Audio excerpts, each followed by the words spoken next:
Apellidos.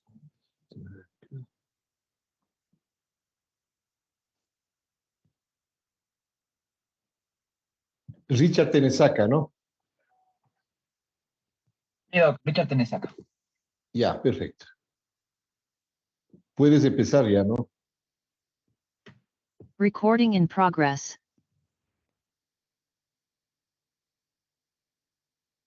Listo, doc, ya vamos a compartir. No, Doc, lo que pasa es que nos pide que nos Sí. deje compartir la pantalla. En este momento usted está Recording compartiendo la stopped. pantalla. A ver, espérate un ratito.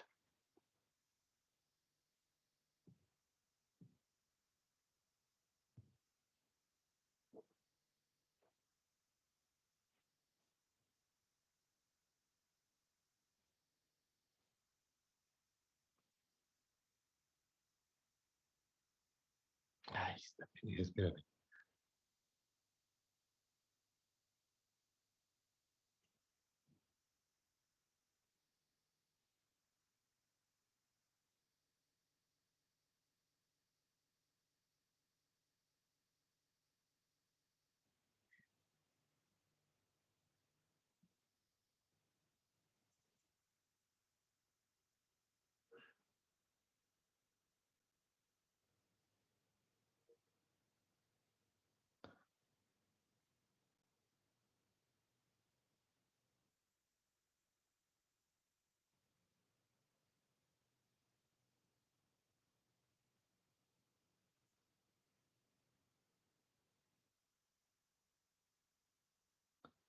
Lisette, tú haz de hospedador y comparte la pantalla, ¿sí? ¿Estamos? Ya, a ver. Ya está.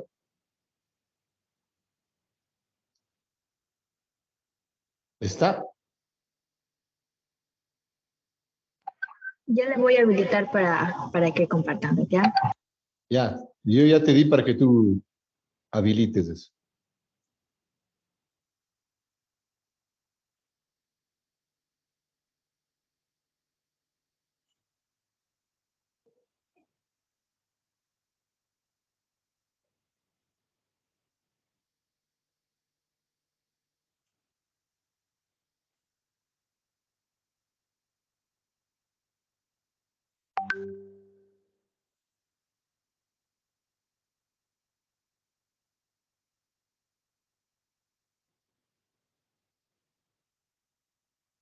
¿Está?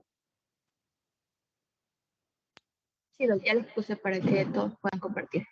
Ya, entonces vamos ahí. Ya, Doc, tal vez podría dejar de compartir usted porque estamos viendo su pantalla y me sale que tiene que dejar de compartir para yo empezar a compartir, por favor.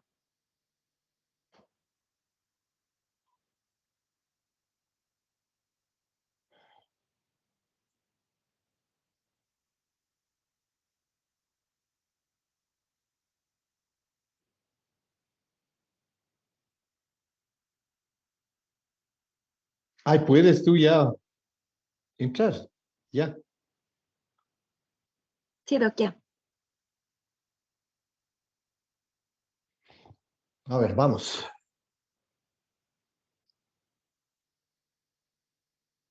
Ya. Recording in Buenos días, progress. Doc. Buenos días, compañeros. Bueno, vamos a presentar el día de hoy la semiología urológica, signos y síntomas más importantes y característicos de estas patologías y los exámenes complementarios que podemos solicitar.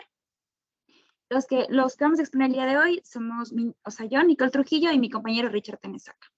Entonces, bueno, inicialmente tenemos que partir con una anamnesis. Nosotros ya nos hemos familiarizado mucho tiempo con la elaboración de historias clínicas, entonces, en este apartado de los datos de filiación, en realidad nada va a variar.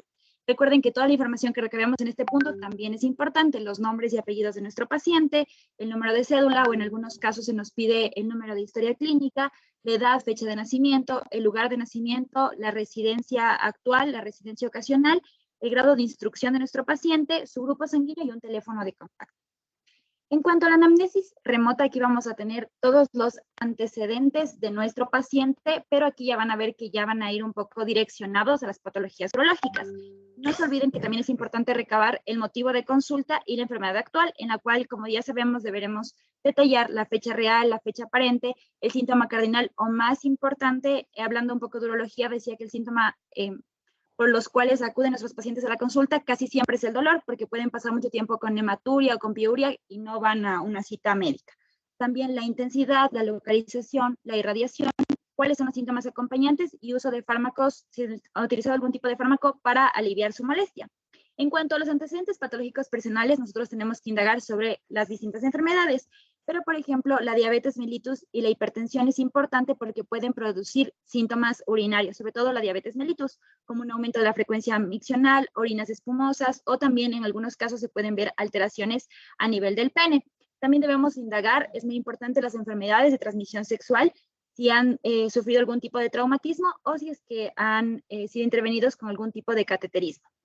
En cuanto a los antecedentes quirúrgicos, aquí tenemos que indagar sobre cirugías urológicas o extraurológicas, también en las mujeres cirugías ginecológicas o también la coloproctología. Estas dos últimas son importantes. En cuanto a antecedentes familiares, sobre todo antecedentes neoplásicos, cáncer de próstata, cáncer renal papilar, urolitiasis, infecciones urinarias recurrentes que han tomado y hace cuánto tiempo se ha presentado. También el uso de fármacos, hay ciertos fármacos que pueden producir en nuestro paciente disfunción eréctil y tal vez ese puede ser incluso un motivo de consulta. También fármacos que causen retención urinaria o fármacos que aumenten la excreción urinaria. También reacciones alérgicas. Y los hábitos, como ya sabemos, son hábitos el tabaco, el alcohol y las drogas, pero el tabaco también es importante porque este se relaciona con no solo el cáncer de pulmón, sino también cáncer con metástasis, cáncer uroterial, renal, de pene, o también patologías benignas como una hiperplasia prostática o disfunción eréctil.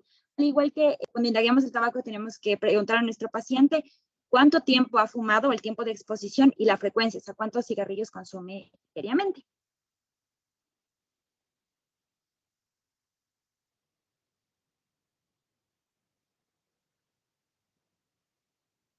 Con la exposición, vamos a tener lo que es la anamnesis próxima.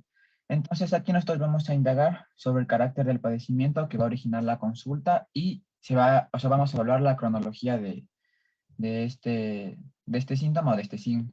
Entonces, nosotros vamos a interrogar dirigidamente sobre los síntomas urinarios, ya que frecuentemente los pacientes van a tender a normalizar las situaciones debido a que son de lenta instalación en el tiempo. Entonces nosotros vamos a tener lo que es los síntomas de tracto urinario, o sea, síntomas urinarios del tracto inferior. Entonces aquí estos se van a producir por una alteración fisiopatológica a nivel vesíco-prostático o a nivel vesíco-uretral. Recordemos que el ciclo miccional va a contar con dos fases. La fase de continencia o llenado. Entonces aquí el músculo detrusor aquí va a permanecer relajado y el esfínter urinario va a estar contraído. Cuando ya entramos a la siguiente fase, que es la fase de vaciado o la fase miccional, aquí el detrusor, que es el músculo que que controla todo esto de la parte de orinar, y el esfínter urinario se va a relajar. Entonces es por esto que los síntomas urinarios del tracto inferior se van a dividir en dos grupos. Los síntomas de la fase de llenado vesical y los síntomas de vaciado los síntomas de vaciado. Entonces en los síntomas de la fase de llenado vesical vamos a tener lo que es la poliaquiuria. Entonces la poliaquiuria se va a referir al aumento de micciones en un periodo de 24 horas. Entonces aquí, habitualmente vamos a considerar que el número mayor a 8 micciones en el día ya se considera como una poliaquiuria. Y tenemos que saber diferenciar que esto, no tiene relación con el volumen, sino con las veces en las que se orina. Entonces aquí este síntoma va a tener su origen en la disminución funcional y orgánica de la capacidad vesical, pues para para contener. Cámbiale, por favor.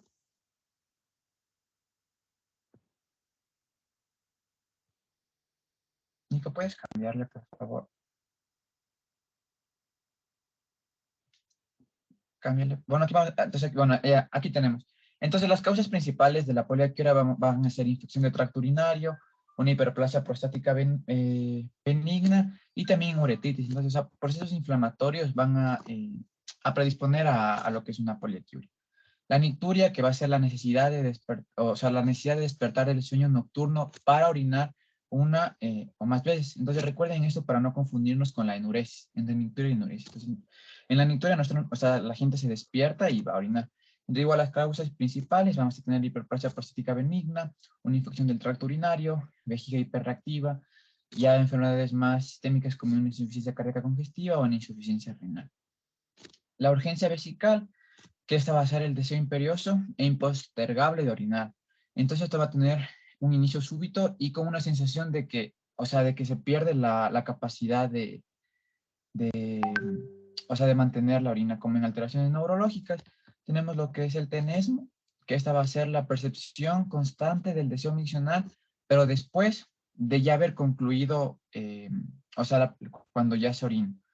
Entonces, entre las causas principales tenemos la infección del tracto urinario, algunas enfermedades de transmisión sexual, prostatitis, una vejiga hiperreactiva, que esta es una de las causas principales, y también vaginitis, procesos inflamatorios van a intervenir en estas causas. En cuanto a la incontinencia va a ser la pérdida involuntaria de orina en cualquier circunstancia y de cualquier volumen. Esto va a tener un problema a nivel, son problemas médicos que son las causas, algunas de las causas, pero también va a tener problemas sociales. Entonces, entre las causas principales tenemos lo que son, los cambios a causa de la edad. Entonces, recordemos que, el envejecimiento va a hacer que se pierda la tensión de los músculos y esto se va a dar igual a nivel del detrusor. Entonces aquí se va a perder la capacidad de almacenar la orina. Tenemos el agrandamiento de la próstata, especialmente en hombres mayores. El cáncer de próstata, que también la obstrucción, por ejemplo, cualquier tumor en cualquier parte de las vías urinarias puede, va a ser una presión, entonces esto va a intervenir en el flujo normal de la orina. Y igual en trastornos neurológicos como esclerosis múltiple, accidentes cerebrovasculares, lesiones medulares, entonces también van a intervenir con la incontinencia. Y la enuresis, que va a ser la pérdida involuntaria de orina, pero aquí durante el sueño. Entonces aquí se da en vejigas pequeñas, en apnea del sueño y en desequilibrios hormonales, como en pacientes con disminución de la ADH. Siguiente, por favor.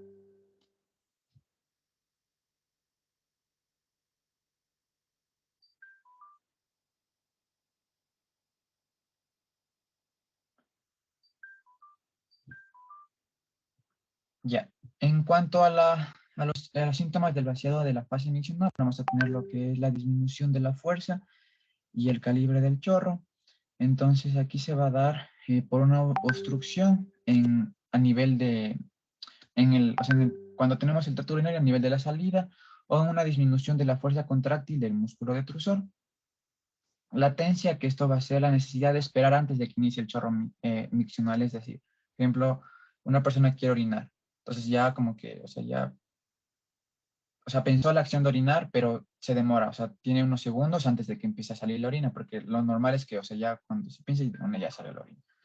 La disuria, que va a ser el dolor al orinar, que se va a presentar como una molestia, como un ardor, que esto ya más adelante se explica, porque esto es uno de los síntomas que se va a presentar en la mayoría de patologías de este nivel. Entonces, aquí tenemos lo que es el goteo terminal, que se refiere al incremento del goteo una vez terminada la micción.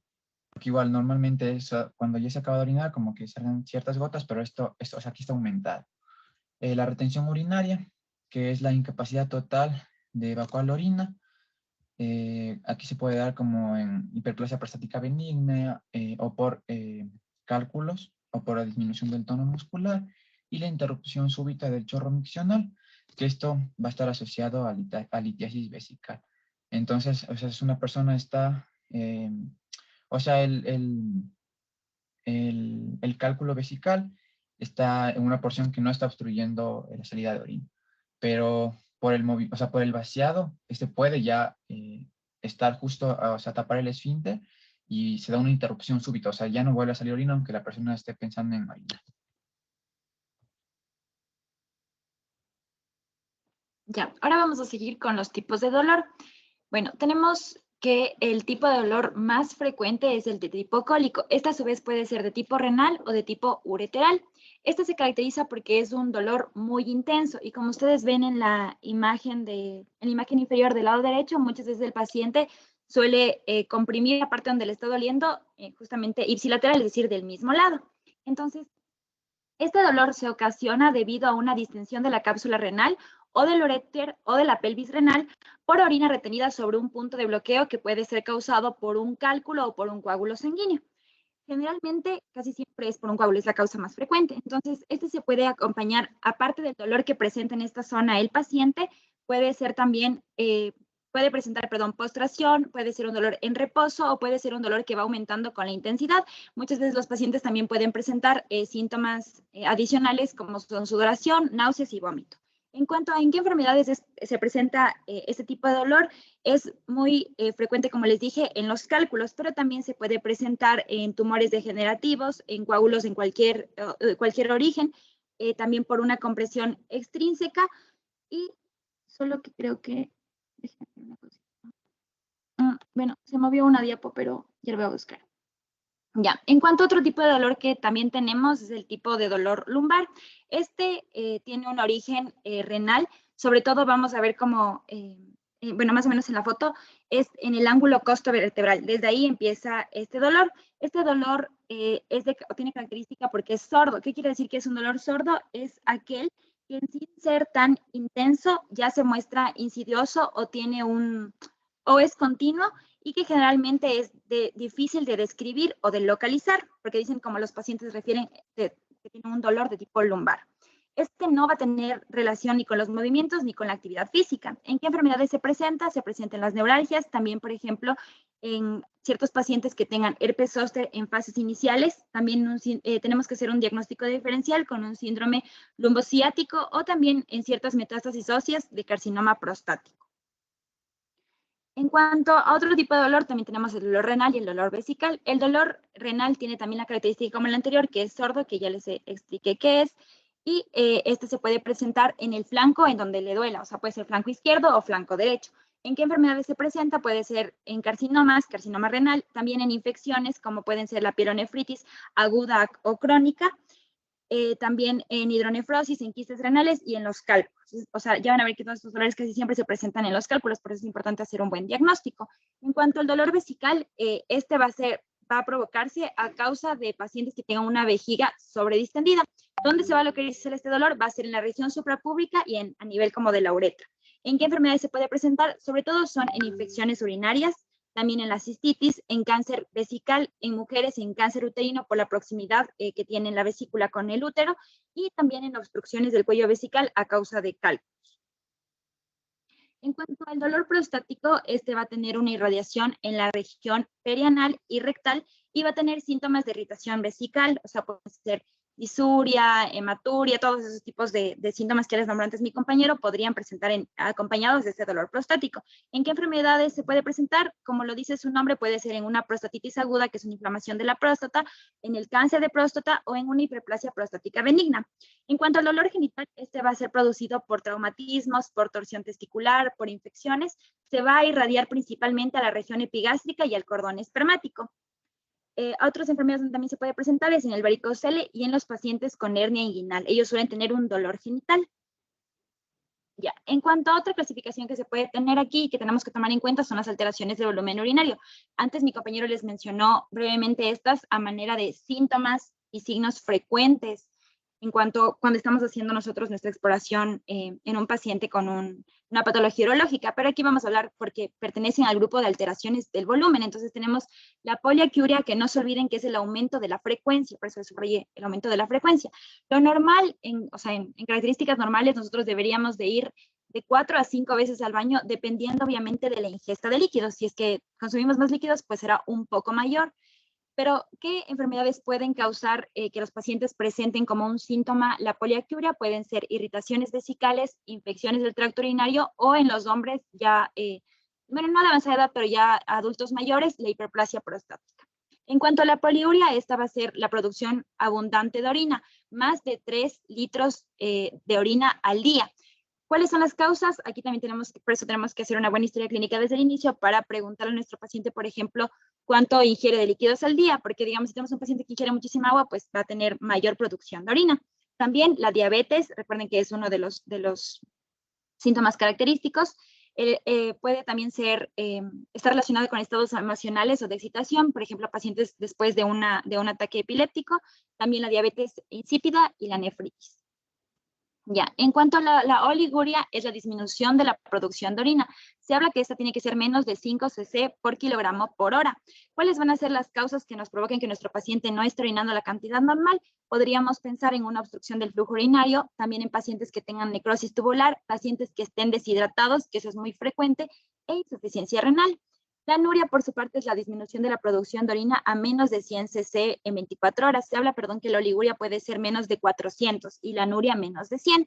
¿Cuáles son las causas? Similares a la anterior, pero aquí, por ejemplo, ya podríamos nosotros pensar en una insuficiencia renal crónica, necrosis tubular, shock y también la deshidratación. Ahora, la anuria se puede clasificar de acuerdo a su origen. Puede ser prerrenal, renal, postrenal y arrenales, que no tienen nada que ver con el sistema renal. Prerrenal, por ejemplo, podemos tener pacientes que tengan hipotensión, o sea, problemas, como les digo, prerrenal, o sea, que no tengan que ver con los riñones, hipotensión, trombosis de vasos renales. En cuanto a renales, hablamos de problemas que ya son, pueden ser afecciones intrínsecas de los glomérulos o de estructuras de los riñones. Aquí podemos tener todas las nefropatías. Postrenales pues se llaman postrenales o obstructivas porque están relacionados con procesos obstructivos. Podemos aquí tener cálculos como la litiasis bilar, tumores uretrales o también después de haber hecho una cateterización uretral. Y a renales, por ejemplo, en pacientes, en bebés recién nacidos que tengan ausencia congénita de riñones unilateral o bilateral, agenesia renal, o también que tengan hipoplasia renal congénita.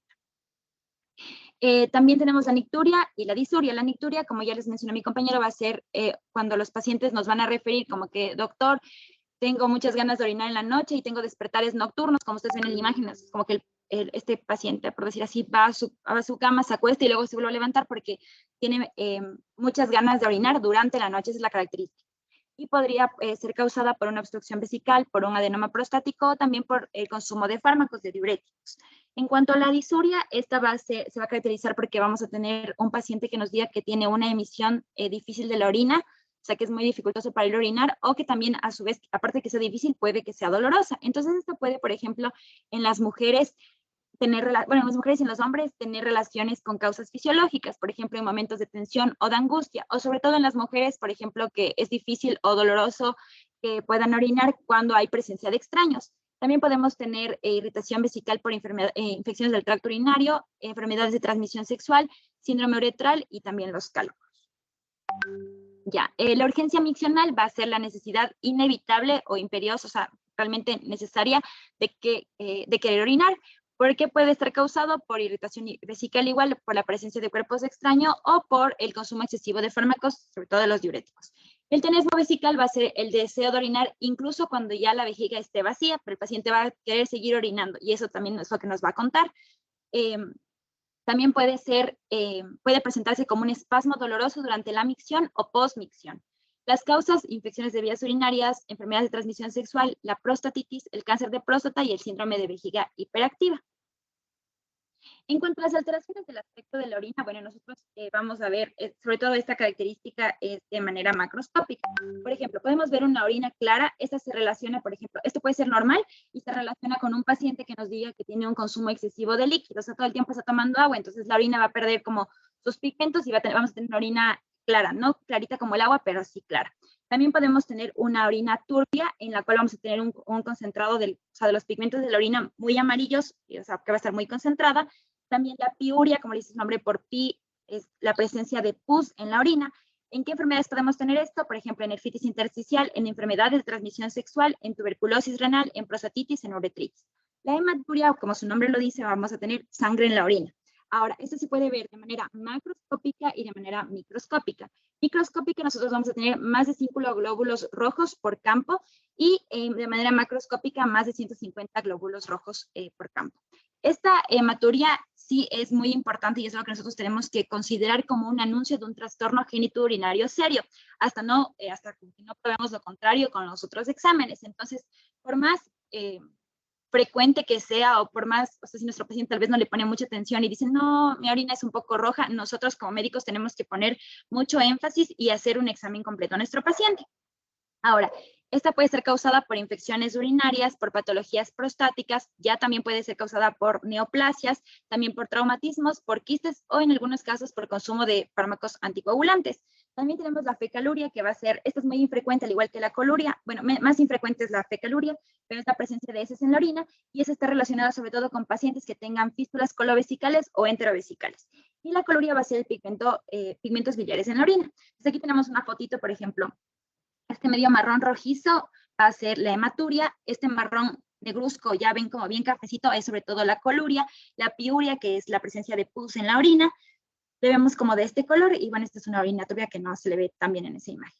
Ahora les voy a preguntar, les voy a poner unas imágenes y ustedes me van a decir qué piensan que es, porque como médicos vamos a tener casi siempre un examen de orina macroscópico, entonces si ustedes le ven normal, no normal, le ven muy amarilla, de qué color le ven, ¿ya? Entonces solo voy a coger aquí al azar para que por favor digan. Tal vez, Ara, ¿me puedes decir qué es para ti esta orina? Viéndola así, ¿le ves muy amarilla, no muy amarilla? La verdad está bien, no está ni muy amarilla. Podría decir que es una harina normal. Ya, muy bien. A ver, ahora otra persona. Quizás, Caro Gómez.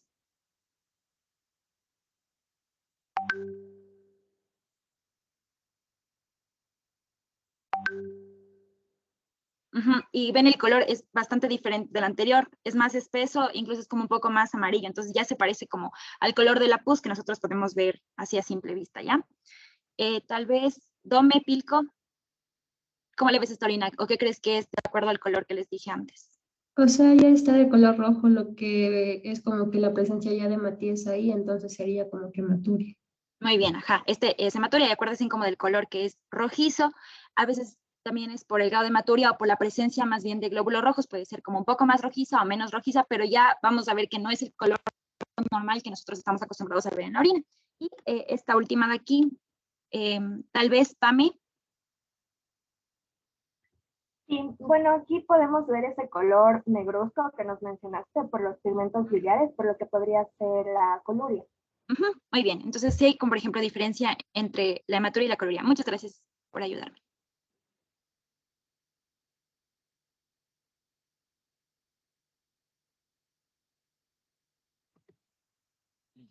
Bueno, continuando.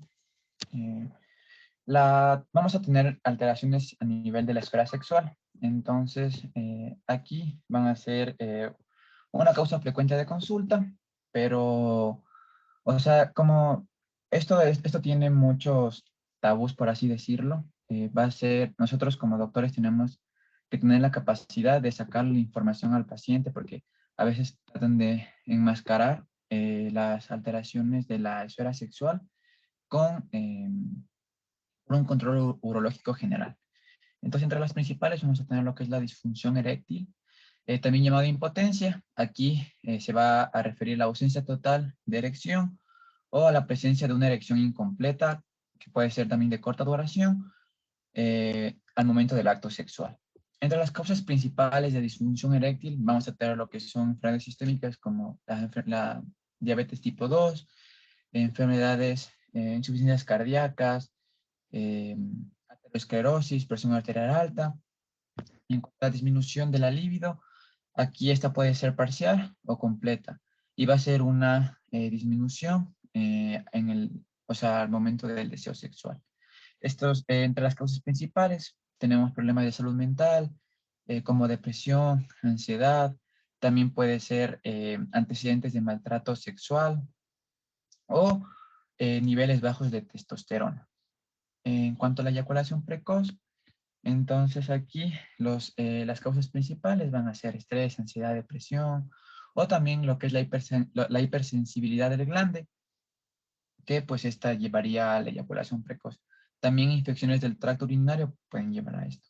Y la dispareunia, que va a ser el dolor durante o inmediatamente después de las relaciones sexuales.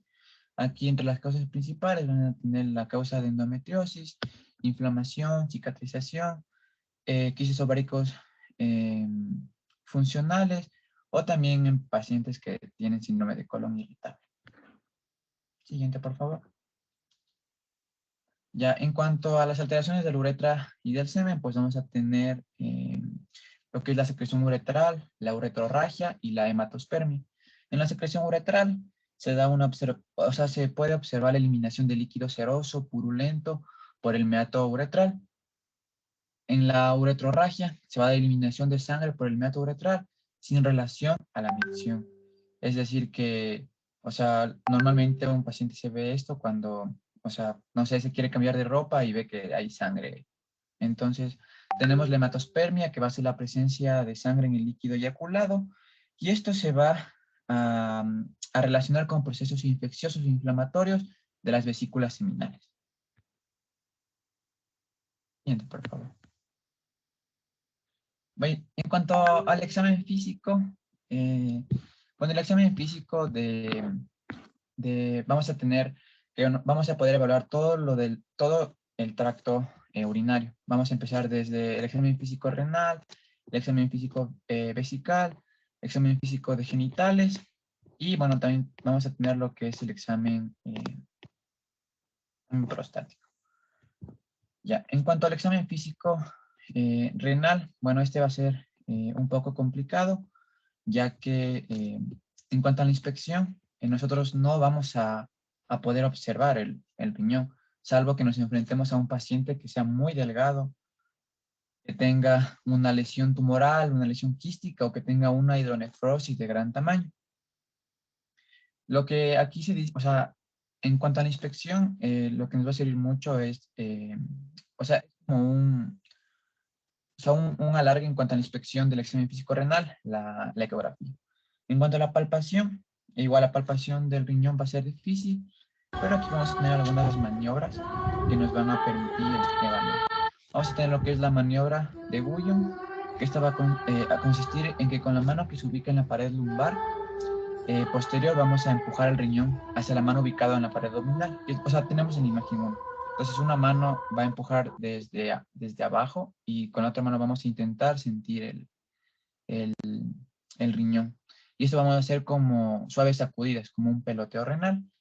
Y también lo que denominamos la puñopercusión. Entonces aquí lo que consiste es en golpear, y en el caso de que haya procesos inflamatorios, infecciosos, va a producir dolor.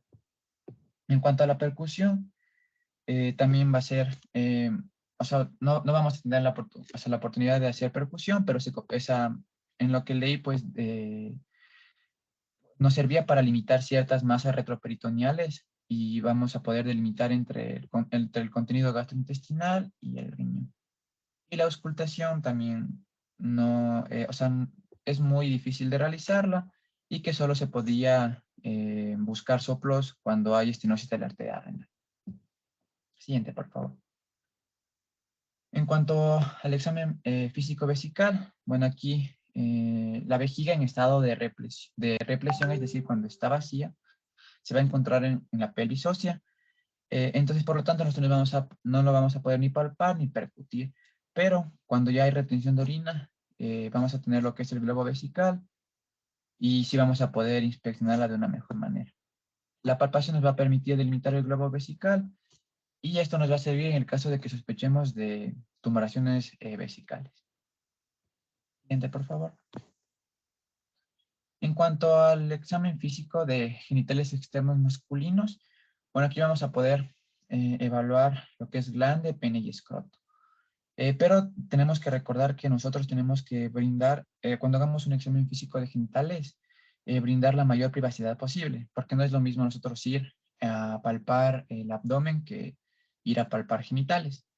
Entonces, dicho esto, pues la inspección nos va a permitir diagnosticar, por ejemplo, a pacientes con pene sumido u oculto, que esto se va a dar en condiciones en las que se encuentre, cuando hay un tejido graso excesivo que va a tapar.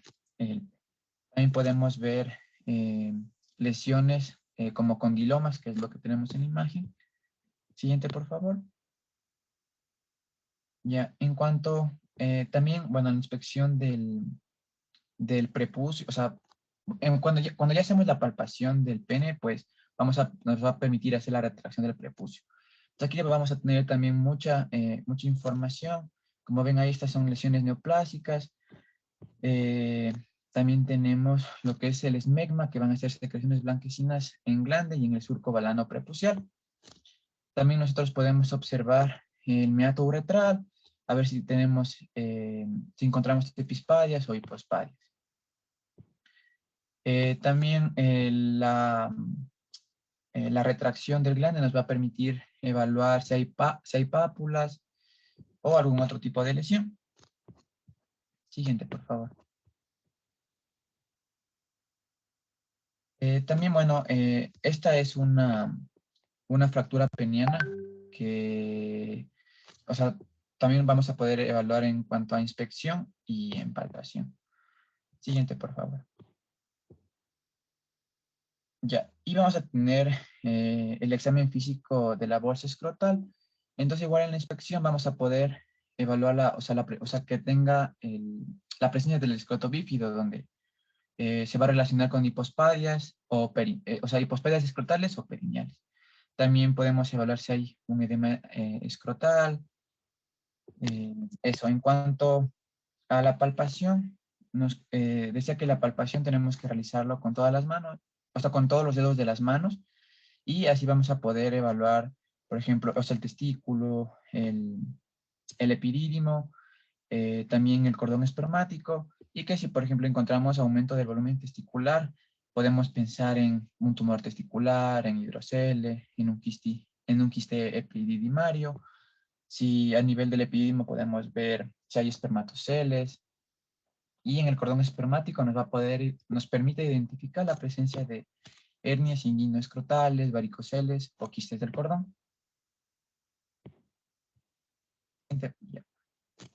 También tenemos el examen digital rectal en el hombre, en el que nos va a permitir evaluar la próstata. Entonces nosotros vamos a tener que realizar esto igual con la mayor discreción posible. Para esto nosotros nos vamos a colocar un guante, tenemos que lubricar de manera adecuada el dedo que vamos a introducir y también toda la parte del recto y del ano, para que, sea lo menos incómodo, o sea, que pueda resbalar de mejor manera. En cuanto a la palpación de la cara, nosotros tenemos que palpar la cara posterior de la próstata. Y aquí les puse las características principales que vamos a encontrar en la próstata. Entonces vamos a tener que el tamaño, esta va a ser una valoración muy subjetiva y que vamos a tener aquí una clasificación. Tenemos que el grado 1, vamos a tener una estimación del tamaño entre 20 a 30 centímetros cúbicos, en el grado 2 de 30 a 50, en el grado 3 de 50 a 80 y en el grado 4 mayor a 80. Entonces, el tamaño prostático va a ser proporcional a la posibilidad de producir obstrucción al nivel al nivel del tracto urinario cuando ya esté saliendo la orina. Por eso vieron que cuando les di todos las alteraciones del tracto urinario van a ser en la mayoría por una hiperplasia prostática benigna. Ya, la consistencia, esta tiene que ser elástica, firme y de superficie lisa. La sensibilidad, entonces para esto tenemos que preguntarle al paciente cómo va a sentir cuando se palpa la cara posterior sobre el sacro y lo que siente cuando se toca la próstata. Y la movilidad de esta va a ser, la próstata solo es ligeramente móvil, pero va a estar fija en neoplasias.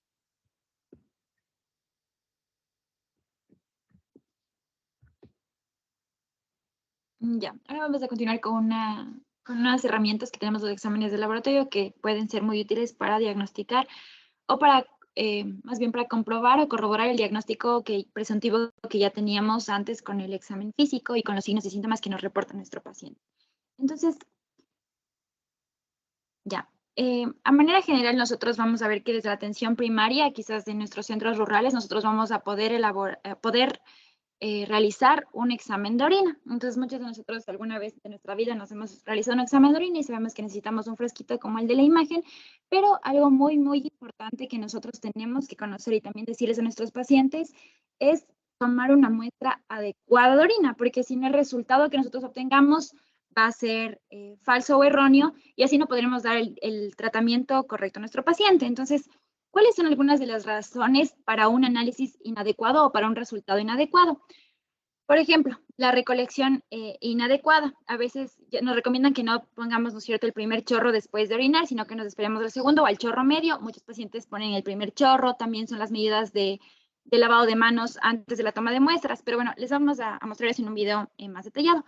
Pero tiene que ver mucho con la recolección. Bueno, las dos primeras son realmente dependientes de la persona o sea, del paciente. Las otras tienen que ver con el personal de laboratorio y la última con el médico. Entonces, la recolección inapropiada o inadecuada. La otra es muy importante, que es el tiempo desde la recolección hasta la entrega en el laboratorio. Muchos pacientes recolectaron la orina hoy, entregan el martes, entonces obviamente ya va a haber ahí una proliferación de las bacterias o de los patógenos, entonces el resultado será inadecuado.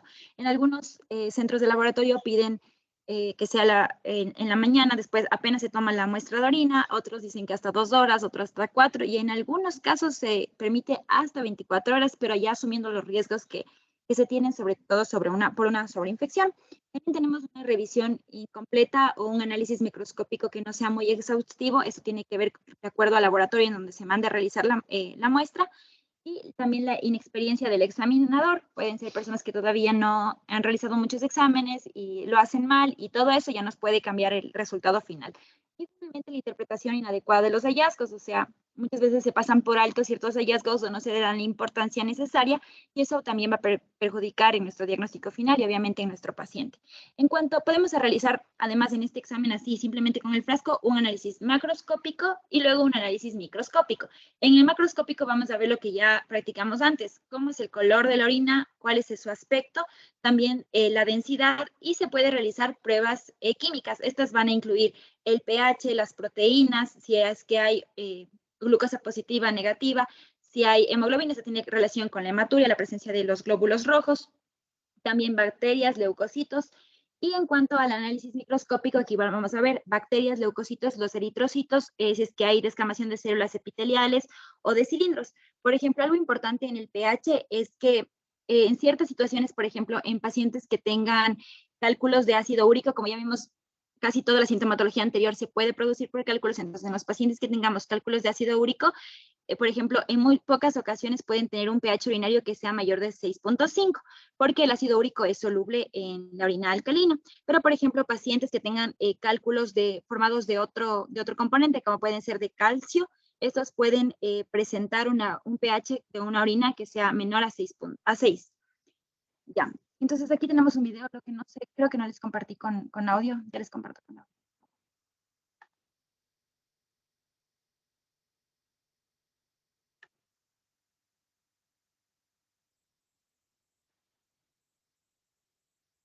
A ver, ahí me avisan si es que se escucha. Instituto de Estandarización en Laboratorio Clínico del Perú. ¿Cómo recolectar la muestra de orina? ¿Cómo debo prepararme antes de recolectar la orina?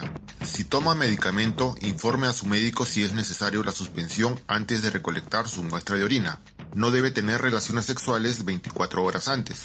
No debe realizar ejercicio o deporte 24 horas antes. La orina debe haber estado en su vejiga mínimo 6 horas antes de la recolección.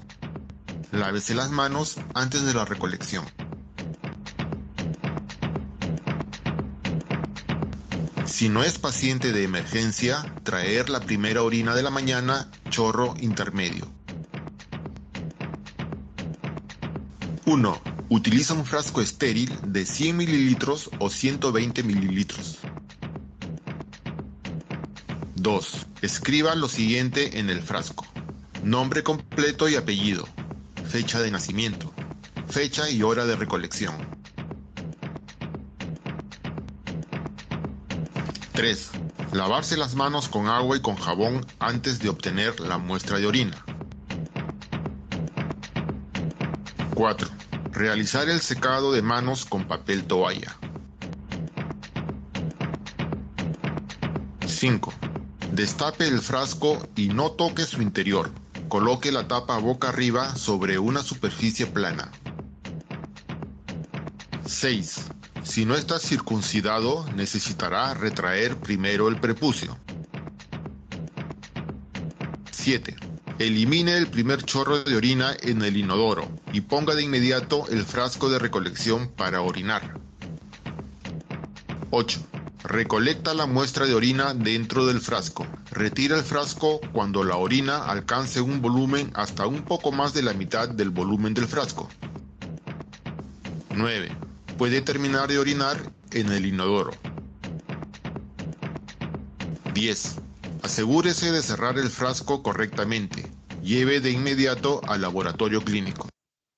Ya, entonces, bueno, ahí tenemos un video de cómo deberíamos explicarles a nuestros pacientes que recolecten la orina normalmente.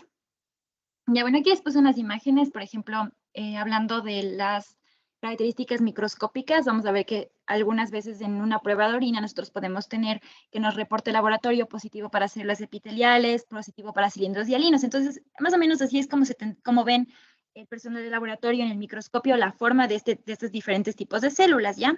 Entonces aquí, por ejemplo, les puse, busqué un examen de orina y les puse para que más o menos nos familiaricemos, aunque ya hemos visto muchas veces. Entonces, en primera instancia vamos a tener que, bueno, aquí hizo análisis o examen de orina. Vamos a ver primero el aspecto físico. El color, aquí es amarillo, puede decir amarillo oscuro o puede decir, por ejemplo, rojo, o como nos reporta el laboratorio. En el aspecto nos puede poner turbio o ligeramente turbio, como es el caso de este paciente. Aquí ya habla de la parte química. Recuerden que les hablé del pH, de la densidad. Entonces, por ejemplo, el pH de esta orina, la orina es ácida, entonces está en un pH de 7.5. La densidad, bueno, depende también del laboratorio. A veces ustedes saben que el rango de referencia va cambiando de acuerdo al laboratorio donde se mande, pero más o menos tiene que estar entre 1.16 y también entre 1.022. Entonces aquí está entre 1.017, entonces está dentro de lo normal. Los nitritos aquí tenemos positivo. Esto de los nitritos, recuerden que es cuando las bacterias que colonizan el tracto urinario pueden cambiar de nitratos a nitritos, entonces ahí nos revela positivo. Entonces aquí ya tendríamos algo que nos llama la atención. Leucocitos tenemos negativos, la glucosa tenemos negativos, el urobilinógeno tenemos positivos, aquí dice el rango en lo que, o la cantidad en lo que está. Perdón. Sí, recuerdan, bueno, el urobilinógeno normalmente sí se tiene que presentar en la orina, pero en este caso, por ejemplo, al decir positivo y la cantidad, podríamos sospechar que tal vez nuestro paciente, obviamente corroborando con los datos que ya hemos obtenido en la anamnesis, tal vez si nuestro paciente tiene alguna inflamación hepática o quizás hepatitis, cirrosis, obviamente corroborando con lo anterior. También la bilirrubina, aquí nos reporta negativo, cuerpos cetónicos negativos, proteínas y sangre negativo. Pero, por ejemplo, en los pacientes que tengan hematuria, recuerden que podíamos tener más de 5 glóbulos rojos por campo microscópico, ya no salía hematuria, o más de 150 glóbulos rojos en campo macroscópico. Entonces, por ejemplo, aquí no sale negativo, pero bueno, conseguí uno, pero ya no les puse, que aquí decía sangre positivo e incluso glucosa positiva. Y aquí ya nos hablan de las células del sedimento, las que están aquí en estos gráficos que les mostré. Entonces, por ejemplo, aquí nos reporta las células epiteliales, escamosas, transicionales, del túbulo renal, si es que hay presencia o no de bacterias. Por ejemplo, aquí dice abundantes, los leucocitos, eritrocitos, aquí tiene que ver lo de los glóbulos rojos y también los cilindros hialinos o filamentos mucosos. Entonces, todos nosotros tenemos que, ya nuestro paciente ya hizo su parte de tomar bien la muestra, el laboratorio ya hizo su parte de analizar la muestra, entonces ahora nos toca en nuestra parte de analizar los resultados de la muestra y en base a esto darle el tratamiento a nuestro paciente. Recuerden que también tenemos no solo el examen de orina, sino también tenemos el urocultivo que nos va a decir si es que hay presencia o no presencia de bacterias, y también esta tiene la característica adicional que nos va a decir para qué bacterias nuestro paciente es sensible o es resistente, para de esa manera utilizar de manera adecuada los antibióticos. Ya, bueno, en realidad, para las patologías urológicas se puede utilizar, como les digo, el examen, bueno, si son patologías urológicas no muy complicadas, nosotros podemos utilizar el examen de orina que vimos anteriormente y también una biometría hemática que nos va a revelar los valores de creatinina y demás que ya conocemos. Pero también, por ejemplo, se pueden utilizar pruebas un poquito más específicas. Estos son los marcadores tumorales que se obtienen a través de muestras sanguíneas. Estos van a ser ideales sobre todo para el diagnóstico, no tanto para poner, etapificar, pero es decir, o sea, para poner en qué etapa está el cáncer de un paciente, pero también se podría utilizar, y para el pronóstico de la patología oncológica. Entonces, sobre todo se utilizan marcadores tumorales para pacientes masculinos con cáncer de testículo y también con cáncer de próstata. En el cáncer de testículo, bueno, aquí decía que podíamos usar sobre todo 3. El alfa-fetoproteína, el valor normal es de 0 a 15 nanogramos sobre mililitro. La beta-gonadotrofina coriónica, que el valor normal es de 0 a 5 miliunidades sobre mililitro. Y la LDH, que es de 230 a 460. También el cáncer de vejiga, por ejemplo, se utiliza, yo en realidad le busqué, aquí no le encontré, no sé si es que haya, en YouTube también le busqué. Hay un test que se llama el BTA test. Este va a ser como, bueno, es como un frasquito, un rectangulito en el cual se tiene que depositar una gota de orina en el dispositivo y este va a reaccionar a los 5 minutos. O sea, sí, va a reaccionar a los 5 minutos y nos va a decir si es que hay presencia o no de células tumorales. Relaciona con un antígeno que está puesto ya en esta prueba. Y también el cáncer de próstata que tiene relación con el antígeno prostático. Entonces, bueno, el antígeno prostático va a ser una glicoproteína que va a estar presente en la célula epitelial prostática y es detectable, como les dije, en sangre. Entonces, el uso del antígeno prostático en realidad es bastante amplio, sobre todo para el diagnóstico precoz de cáncer prostático, pero también, por ejemplo, este no es tan específico porque podemos tener aumento de antígeno prostático en otras causas, como un adenoma de próstata o en prostatitis.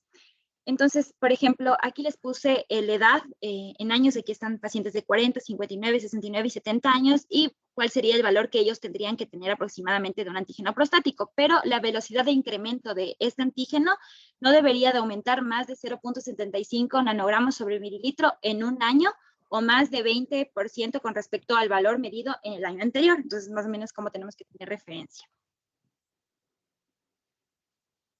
En cuanto a los exámenes imagenológicos, las técnicas de diagnóstico por imágenes, o sea, vamos a usar a menudo para evaluar a los pacientes con trastornos renales y urológicos. Siguiente, por favor.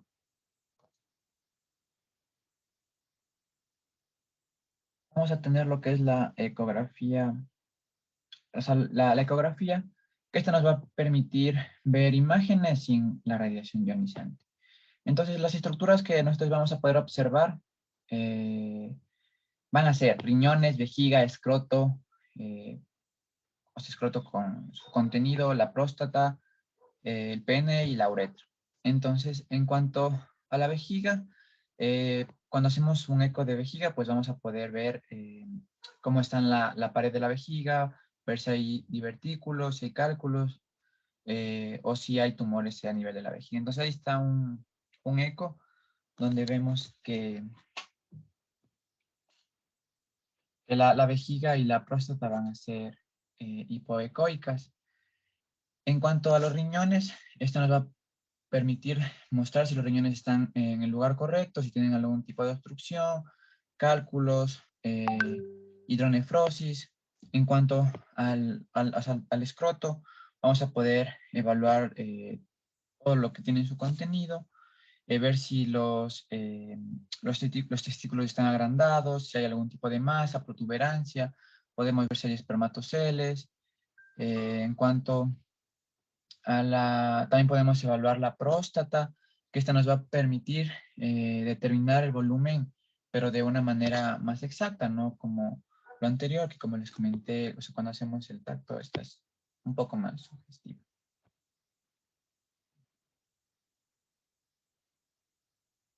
Ya, de ahí vamos a tener lo que son los rayos X sin contraste. Entonces, esto está casi, o sea, no es tan pedido los rayos X sin contraste porque no nos va a permitir evaluar en una radiografía a nivel de abdomen, no nos va a permitir evaluar o sea, de una manera adecuada. Pero lo que sí se puede evaluar van a ser los tutores ureterales, que estos sí van a ser unas sondas huecas de plástico que se van a poder colocar en el uréter para facilitar la cicatrización después de una cirugía de eliminación de cálculos renales. Y también nos va a permitir evaluar una radiografía sin contraste, la posición y el crecimiento de los cálculos. Siguiente, por favor. En cambio, la radiografía con contraste, esta, bueno, también es un poco obsoleta porque ya tenemos las resonancias y las tomografías, pero todavía se sigue ocupando lo que es la urografía, las urografías retrógradas, que esta va a utilizar la cistoscopía y el cateterismo uretral. Entonces aquí lo que se hace es introducir un agente de contraste radiopaco que va, o sea, se introduce directamente a nivel de los uréteres y el sistema colector renal. Entonces, como podemos ver en la imagen, se van a pintar todo el recorrido de los uréteres.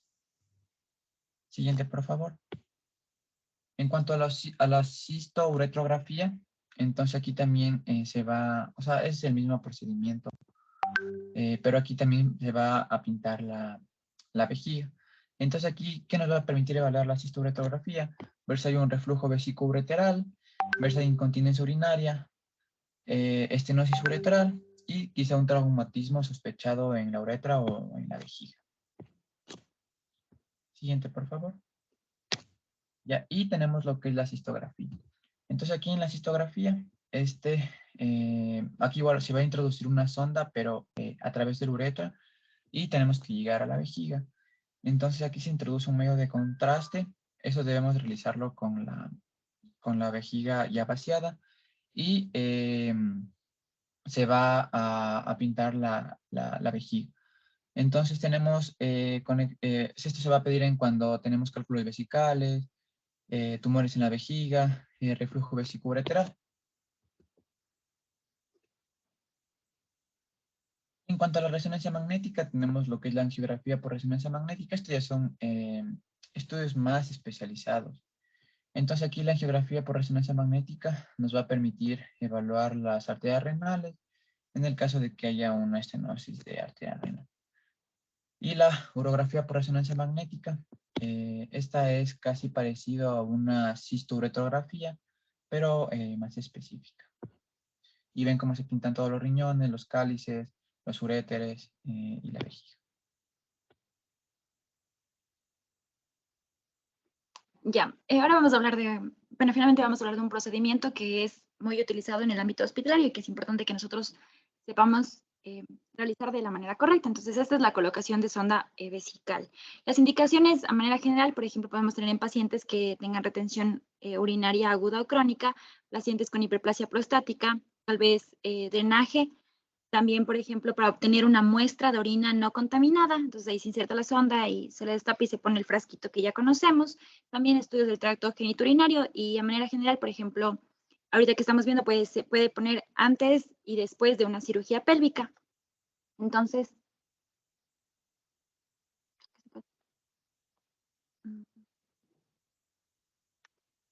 ya, perdón. Entonces, algunas de las contraindicaciones que podemos tener antes de realizar este procedimiento, hay absolutas y relativas. Las absolutas sobre todo tienen relación con anormalidades anatómicas de la uretra que podrían dificultar el paso del catéter. Aparte de dificultar, sería incómodo y doloroso para nuestro paciente. Y también relativas, por ejemplo, infección del tracto urinario, pacientes con diabetes mellitus y pacientes inmunocomprometidos. Entonces, algo muy, muy importante es saber que, saber elegir el catéter o el catéter Foley dependiendo de su grosor, porque no el mismo número de calibre de catéter podemos utilizar para todos los pacientes. Entonces, por ejemplo, se recomienda que se utilice un catéter número 5 a 12 en niños. En jóvenes se puede utilizar un catéter número 14. En pacientes que se sospecha una obstrucción, se puede utilizar un catéter ya un poquito más grueso, que es el catéter 18. En pacientes que tienen, se sospecha de estrechez uretral, se puede utilizar un catéter 12 a 14 y en varones adultos de 16 a 18. Entonces, el catéter es literal como ustedes le ven en esta fotito de aquí. No sé si están viendo mi mouse. Aquí, bueno, esta va a ser, bueno, va a haber sondas Foley de 1, de 2 y de 3 vías hasta donde nosotros encontramos. Entonces, por ejemplo, esta es, sí, es la sonda Foley de 2 vías. Por ejemplo, en la parte de aquí, bueno, es la parte más larguita. Esta sonda tiene una característica, perdón, que es muy flexible. Es como de plástico, entonces es bastante flexible. Entonces, esta parte de aquí va a ser la vía para inflar el balón, que se puede inflar con una jeringuilla de 10 mililitros. La parte 2, esta parte un poquito más gruesa, va a ser la vía del drenaje urinario. Luego vamos a tener que todo esto de aquí es el pabellón o el embudo colector. El número 4 es el balón que le vamos a inflar por el número 1. Este balón se tiene que inflar para que no se salga la sonda, pero eso se infla una vez que ya está introducida. Y finalmente, el 5 es el orificio para el drenaje. Entonces, Bueno, antes de mostrarles un video para que sea un poquito más didáctico, solo tenemos que recordar, dependiendo de nuestro paciente, si tenemos un paciente de sexo masculino o de sexo femenino, se habla de que es mucho más complicado, no imposible, pero sí complicado poner una sonda en una paciente femenina. Entonces, lo que primero tenemos que hacer es separar los labios mayores y menores de la vulva y tenemos que, antes de introducir, nosotros intentar visualizar el orificio de la uretra. ¿Dónde está localizado este orificio? Creo que es lo que crea más controversia. Está localizado inmediatamente por delante del orificio de la vagina y aproximadamente 2.5 centímetros por debajo del clítoris. Entonces, ahí tenemos que introducir en el orificio de la uretra. Y en cambio en los hombres, bueno, es muchísimo más fácil porque es más fácil porque es más localizable el orificio externo de la uretra que en la mujer. Entonces vamos a ver un video de una colocación de una sonda vesical a un paciente masculino para que ustedes vean. Es en un fantoma, pero para que nos acerquemos un poquito a la realidad.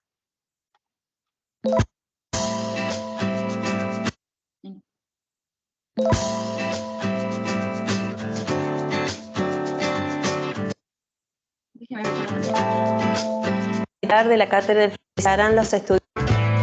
Hola, soy Sabrina Soledad, estudiante de tercer año de la Escuela de Enfermería. En esta oportunidad les vamos a mostrar cómo se realiza el procedimiento de la colocación de una sonda vesical para un paciente masculino como femenino.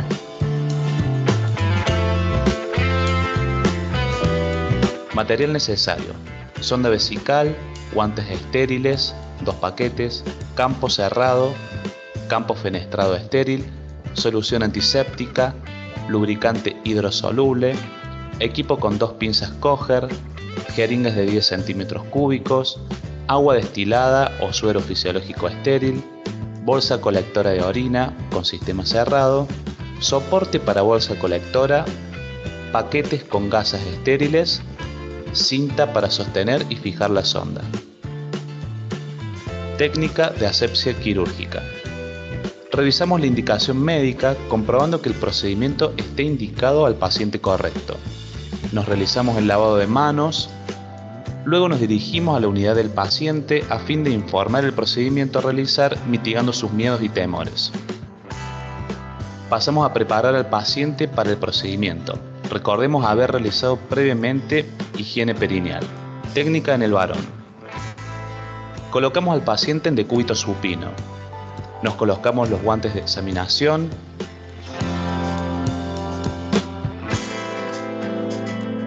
Realizamos campo con una gasa embebida en solución antiséptica.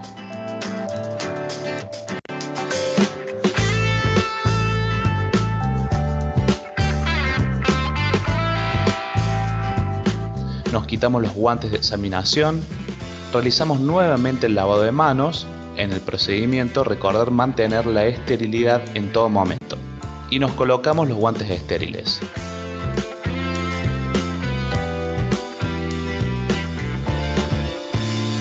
Colocamos el campo fenestrado estéril sobre los genitales del paciente y realizamos el campo estéril, que para ello utilizaremos la pinza Kocher para sujetar las gasas embebidas en la solución antiséptica.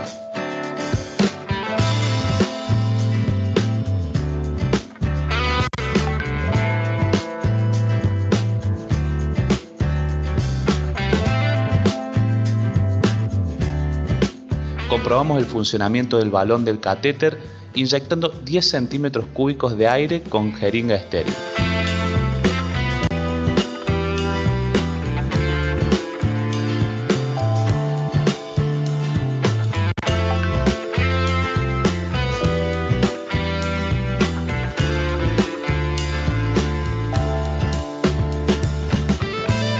Luego colocamos solución hidrosoluble en la parte proximal de la sonda para evitar lesiones uretrales por el roce. Colocamos el pene en un ángulo de 90 grados, retirando completamente el prepucio. Introducimos la sonda lentamente para alcanzar la vejiga.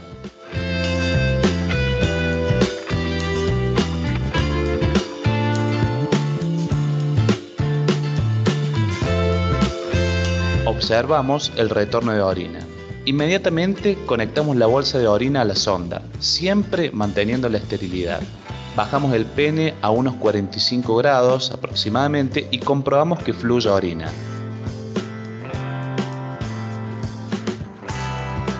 Luego corroboramos que la espita de la bolsa esté cerrada. Insuflamos el balón de la sonda con una jeringa de 10 centímetros cúbicos de agua destilada estéril. Corroborar en la punta proximal de la sonda cuando es lo indicado a administrar, ya que depende del número de la sonda seleccionada.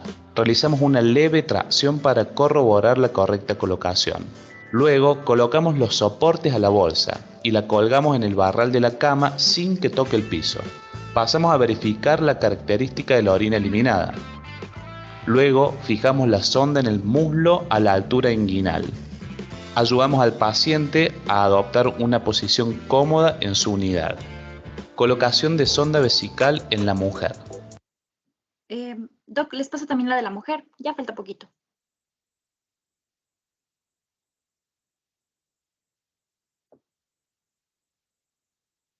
Hola. Bueno, les voy a pasar ya. Colocamos al paciente en posición ginecológica. Nos colocamos los guantes de examinación.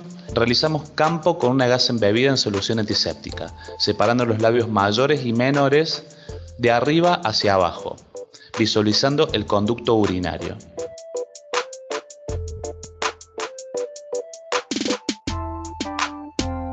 Nos quitamos los guantes de examinación y realizamos nuevamente el lavado de manos. Siempre en el procedimiento mantenemos la esterilidad en todo momento.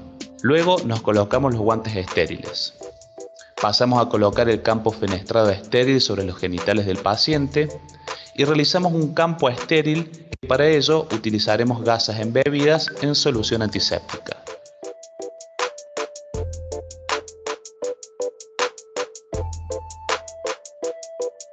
Comprobamos el funcionamiento del balón del catéter inyectando 10 centímetros cúbicos de aire con jeringa estéril. Colocamos solución hidrosoluble en la parte proximal de la sonda. Esto lo hacemos para evitar las lesiones uretrales por el roce. Luego pasamos a introducir la sonda por la uretra. Lentamente, con pequeñas rotaciones, suavemente hasta alcanzar la vejiga. Comprobamos que fluya la orina. Inmediatamente conectamos la bolsa de orina a la sonda y corroboramos que la espita de la bolsa esté cerrada. Pasamos a insuflar el balón de la sonda con una jeringa con 10 centímetros cúbicos de agua destilada. Bueno, y el resto es igual, inflar el bag y después mantener las medidas de asepsia y luego fijar la sonda con el esparadrapo y también algo importante es que hay que poner el nombre de la persona que puso la sonda, ¿ya? Ahí. Eso sería todo. Gracias por su atención. Bueno, gracias a la presentación de ambos estudiantes, Nicole y Richard, está perfecto. Antes de que se me vaya la idea, en esto de la colocación de sonda, todos ustedes van a realizar colocaciones de sondajes, tanto en hombres como en mujeres, ahí cuando ustedes vayan a hacer la práctica. En estos días que, no hemos tenido mucha actividad ahí en consulta externa, más bien hemos tenido la entrada a quirófano, a sala de operaciones, entonces también ha sido productivo. En esto de la colocación de sonda, el momento que ustedes ya tienen cargada la sonda y van a lubricar y van a introducir por el meato uretral, tanto en el hombre como la mujer, debe estar ya conectada la funda recolectora en el extremo distal de la sonda para que haya una continuidad y no penetren las bacterias hacia el interior de la vejiga ni de la uretra, ¿no? Eso es una cosa que se recabe en el video. De todas maneras, eso será explicado a su debido momento en el asunto de las prácticas que ustedes realizan. Esto del aspecto de orina, cuando tú empezaste, Nicole, preguntando las características de la orina, ¿cómo son? Perfecto, sí. Por lo general la orina tiene que ser orina clara, orina citrina, amarillenta. Esa es una orina que realmente se podría decir que es normal. Todo depende de la cantidad de líquido que haya ingerido al momento, antes de la emisión de la muestra de orina. Y otra cosa también, el tipo de dieta que haya tenido.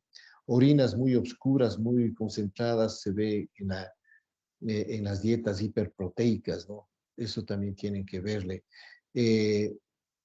La presencia de urocolina, de urobilinógeno, está dado por lo general en las patologías más frecuentes, es la hepatitis y la coledocolitiasis. Esto en cuanto a ese al líquido al tipo de orina que se emite y en el análisis macroscópico que uno tiene que tener, ¿no? Está muy bien. En el examen físico, urológico, uno tiene que tomar mucha atención en cierto tipo de aspectos. Ustedes tienen que ver macroscópicamente, ¿no? Lo ven cómo es el aspecto del área genital, por ejemplo, en el hombre, que es lo que más incluye en nuestra cátedra. Ustedes tienen que ver tamaño de los testículos, pene, hay incurvaturas, no hay incurvaturas, exceso de prepucio. Ustedes saben cuando existe un exceso de prepucio en la parte anterior del pene, está en relación a hipospadias. Entonces, es muy importante uno determinar más o menos el aspecto externo de los genitales masculinos. Si hay criptorquidia, no hay criptorquidia. La criptorquidia es de la ausencia de descenso de los testículos hacia escroto. Si hay hidrocele, no hay hidrocele. El hidrocele, ustedes saben, es un exceso de colección de agua entre la capa vaginal y la albuginia, el testículo. Todo ese tipo de situación ustedes que tienen que describir el momento de hacer la historia clínica. Ustedes dicen es un paciente con un hemiescroto izquierdo que está aumentado de tamaño con respecto al contralateral al derecho, se hace transiluminación y se recaba que es un hidrocele, o está aumentado de tamaño y es una masa dura, leñosa, no dolorosa, posiblemente un tumor de testículo, o es al momento de hacerle valsalva, se llena ese hemiescroto, eso puede ser un varicocele. Eso en cuanto al examen físico. Cuando vayamos analizando cada una de las patologías en las siguientes presentaciones, nos vamos a ir familiarizando con este tipo de análisis en la descripción de los pacientes y su área genital.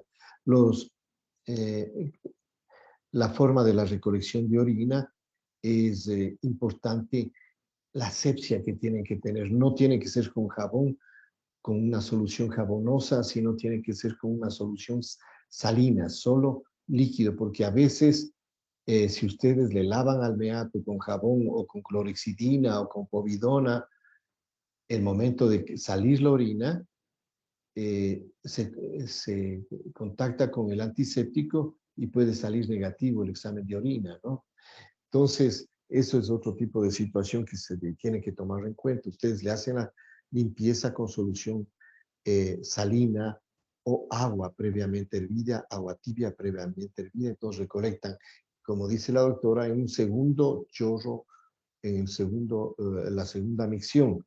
Hacen una emisión del primer chorro, contienen, segundo chorro, ponen sobre el recipiente, llenan hasta casi pasada la mitad y eso mandan para cultivo de orina que en lo posible tiene que ser ya estar en el laboratorio durante los siguientes 30 a 45 minutos, porque si eso no va a ser entregado inmediatamente, eso tiene que ser refrigerado, ¿sí?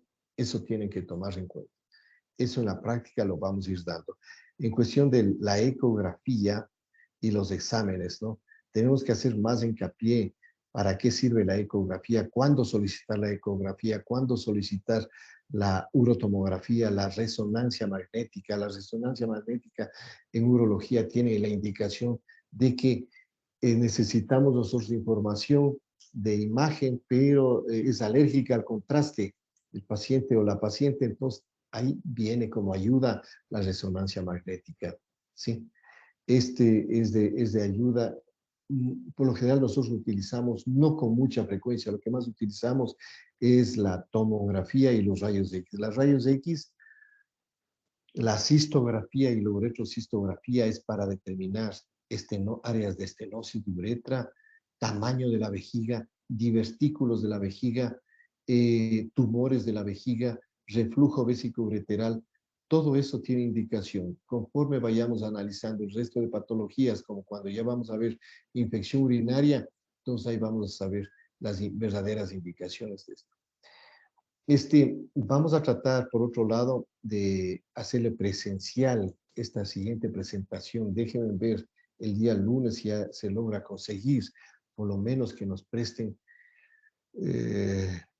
uno de los corredores, sería del área de consulta externa. Déjenme ver, porque las aulas todavía están impedidas de realizar clases presenciales. Bueno, está bien, presentación, Nicole, Richards, también la presentación.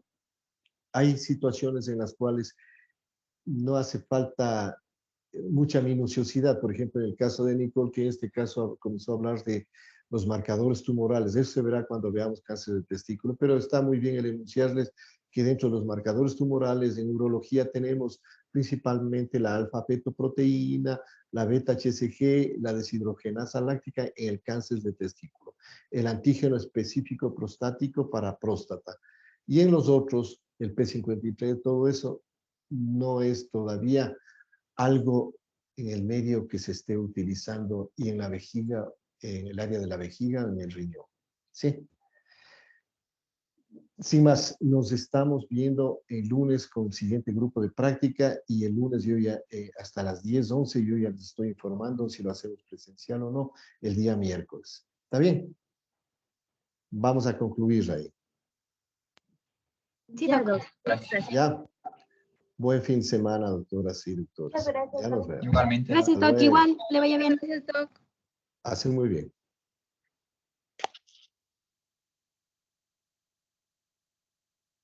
Recording stopped.